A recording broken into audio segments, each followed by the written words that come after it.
नमस्कार दोस्तों, स्वागत है आपका हमारे YouTube चैनल टेक गुरु BHS में। दोस्तों, आज हम बात करने वाले हैं MS एक्सेल के डेटा टैब के फोरकास्ट में फोरकास्ट शीट ऑप्शन के बारे में। दोस्तों, इसके लिए मैंने यहाँ पर एक शीट बना कर रखी है। हम पहले ये समझ लेते हैं कि इसका उपयोग किया क्यों जाता है। दोस्तों, फोरकास्ट जो शीट ऑप्शन है उसका उपयोग इसलिए किया जाता है कि इसे एक तरह से पूर्वानुमान पत्रक भी कहा जाता है। इसका उपयोग इसलिए किया जाता है कि ऐतिहासिक या फिर पिछले डेटा के आधार पर, जैसे कि अगर मान लीजिए हमारा कोई बिजनेस है, उसका जो पिछला डेटा है उसके आधार पर भविष्य के रुझानों को, सेल्स को, कितना रेवेन्यू आएगा उसको, आदि चीजों का अनुमान लगाने के लिए इस ऑप्शन का उपयोग किया जाता है। यह टूल जो है एक्सेल का, यह ऑटोमेटिक रूप से एक नया विजुअल चार्ट और डेटा बनाता है जिसमें अनुमानित ऊपरी और निचली दोनों सीमाएं शामिल होती हैं। तो आइए जानते हैं इसका उपयोग कैसे होगा। दोस्तों, यहाँ पर मैंने एक डेटा बना रखा है, कंपनी का डेटा है जो कि है XYZ कंपनी के नाम से। अब इसमें हमने ईयर ले रखे हैं और सेल्स ले रखे हैं। तो यहाँ पर मैं इनको थोड़ा सा और बोल्ड कर देता हूँ ताकि आपको और क्लियर दिखे। हमने यहाँ पर नंबर्स को बड़ा कर दिया है।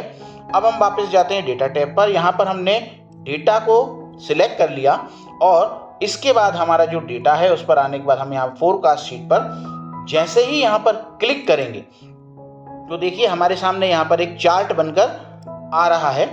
अब इसमें अगर हमें कोई चीज़ चेंज करनी है, अगर हम चाहते हैं इसमें कोई चीज़ चेंज हो जाए, इसको हम यहाँ रख लेते हैं। अब चाहते हैं कि इसमें कोई चीज़ चेंज हो तो हम इसके लिए ऑप्शन यहाँ दिए हैं। ऑप्शन पर जब हम क्लिक करेंगे तो इससे रिलेटेड हमारे पास ऑप्शन आ जाएंगे और आप कहाँ तक का डेटा देखना चाहते हैं वो आप यहाँ से देख सकते हैं। जैसे कि हमने इसको जो डेटा दिया है वो 2025 तक का दिया है।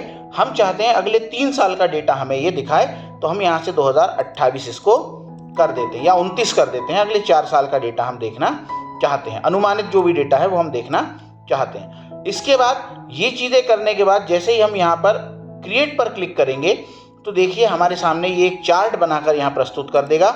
इसको हम थोड़ा सा छोटा कर लेते हैं और छोटा करने के बाद इसको हम उठाकर यहाँ रख देते हैं। तो अब देखिए दोस्तों, हमने इसको 3 साल का डेटा दिया था कि 2023, 24 और 25 के अनुसार ये सेल्स हमारी हुई है। इस सेल्स पर उससे हमने अगले 4 साल का डेटा मांगा था, 26, 27, 28, 29 का, जो कि उसने हमें दे दिया है। और अब उसके आधार पर यहाँ पर हमें डेटा जो दिखा रहा है वो इस प्रकार है कि ये हमारी सेल्स हुई है।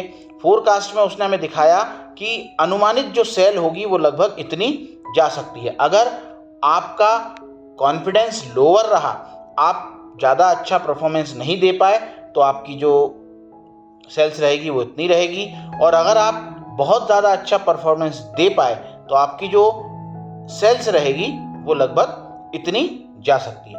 अब ये जो शीट हमारे सामने आई है, इसके लिए जो चार्ट हमारा आया है, इसमें हम चेंजेस भी कर सकते हैं। इसमें हम अगर हमारे चार्ट का पैटर्न बदलना चाहते हैं तो हम यहाँ से चार्ट का पैटर्न भी बदल सकते हैं। अपनी स्वेच्छा और इच्छा अनुसार जो भी पैटर्न हमें चाहिए वो पैटर्न हम यहाँ से सिलेक्ट करके उसे उपयोग कर सकते हैं मित्रों। साथ ही साथ इसमें कई तरह के चार्ट दिए गए हैं और इसके अलावा इसमें अगर आप फिल्टर वगैरह करना चाहते हैं तो आप फिल्टर भी यूज़ कर सकते हैं अकॉर्डिंग टू योर नीड।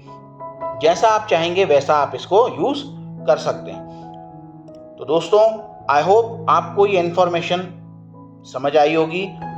अगर अभी तक आपने चैनल को सब्सक्राइब नहीं किया है तो चैनल को सब्सक्राइब कर लीजिएगा और अगर आप चैनल पर नए हैं तो चैनल को सब्सक्राइब करके बेल आइकन ज़रूर दबा दीजिएगा।